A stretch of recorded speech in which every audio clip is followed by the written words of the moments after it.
My screen time was too high, so I started doing this. நான் ஸ்டாப்பாக ஒரு விஷயத்த டெய்லி பண்ணிட்டு இனிமேல் அதை பண்ணவே கூடாது அப்படின்னு முடிவு பண்ணால் கண்டிப்பாக நம்ம அதை பண்ணாமல் இருக்க மாட்டோம். நான் எடுத்த ஈஸியான ஸ்டெப்ஸில் எனக்கு ஒரு நல்ல பெனிஃபிட் கிடச்சிது. அதை தான் இப்போ நான் உங்க கூட ஷேர் பண்ணிக்க போகிறேன். ஃபர்ஸ்ட் நான் எல்லா ஆப்புக்குமே வந்து நோட்டிஃபிகேஷனை ஆஃப் பண்ணி வச்சேன். ஸோ எந்த ஒரு நோட்டிஃபிகேஷனும் எனக்கு பாப் ஆகாது நான் நெட் ஆன் பண்ணாலுமே. அண்ட் செகண்டாக நான் பண்ணது ஆப் டைமர் செட் பண்ணுறது. நான் ஃப்ரீக்வெண்ட்டாக ஒரு நாளைக்கு என் ஃபோனில் யூஸ் பண்ணுற ஆப்புன்னு பார்த்தா கண்டிப்பாக ஒரு 2, 3 தான் இருக்கும். அது எல்லாத்துக்குமே நான் லிமிட்டுன்னு சொல்லிட்டு ஒரு ஆப் டைமர் செட் பண்ணிட்டேன்.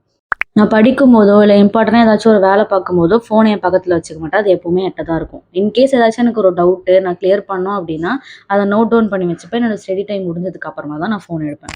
ஆப் லிமிட் செட் பண்ணியாச்சு, நோட்டிஃபிகேஷன் ஆஃப் பண்ணியாச்சு. இதுக்கப்புறம் நம்மளால் ஃபோன் அதிகமாக பார்க்க முடியாது. ஒரு லிமிட்குள்ளே தான் பார்க்கலாம்.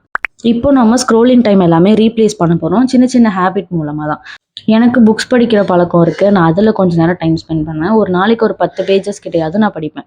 அண்ட் அது மூலமாக நான் என்ன தெரிஞ்சுக்கிறேன், சில நியூ வேர்ட்ஸ்லாம் நான் அதில் கற்றுப்பேன். அதோட மீனிங் பார்க்குறது, அதை வந்து தனியாக ஒரு நோட்டில் எழுதுறது, இந்த மாதிரி ஆக்டிவிட்டீஸ் நான் பண்ணுவேன். நீங்கள் யூடியூப்பில் சர்ச் பண்ணால் கூட ஜேர்னலிங் பற்றி நிறைய விஷயம் சொல்லுவாங்க. ஸோ அதை ஒரு டெய்லி ஹேபிட்டாக ஸ்டார்ட் பண்ணுங்கள். ஒரு டேயில் நடக்கிற சின்ன மொமெண்ட்ஸாக இருக்கட்டும், இல்லை உங்களுக்கு நீங்கள் சொல்லிக்கிற அட்வைஸாக இருக்கட்டும், இது எல்லாத்தையும் நீங்கள் ரைட் டவுன் பண்ணலாம். நெக்ஸ்ட் ஸ்டெப்பாக ஸ்கெட்சிங் அண்ட் கலரிங். மோஸ்ட்லி வந்து கலரிங் பண்ணுறதெல்லாம் சின்ன பிள்ளைத்தனமாக இருக்கிற மாதிரி தான் இருக்கும். பட் ஆன்சைட்டி அண்ட் ஸ்ட்ரெஸ் வந்து இது மூலமாக ரெடியூஸ் ஆகும். காலையில் டைமில் தான் ஃபோன் யூஸ் பண்ணுவேன், கொஞ்சம் லேசியாக இருக்கிற மாதிரி. அந்த டைம் ஃபுல்லுமே இப்போ நான் வந்து கார்டனிங்கில் ரீப்ளேஸ் பண்ணிட்டேன். ஒரு ஆப்புக்கு நான் 3 ஹார்ஸ் கிட்ட ஸ்பெண்ட் பண்ணுவேன். இப்போ நான் அதை ரெடியூஸ் பண்ணி 1 ஹார் கொண்டு வந்திருக்கேன். நான் ஸ்டார்டிங்கில் சொன்ன மாதிரி எடுத்ததும் நம்மளால் பண்ணாமல் இருக்க முடியாது.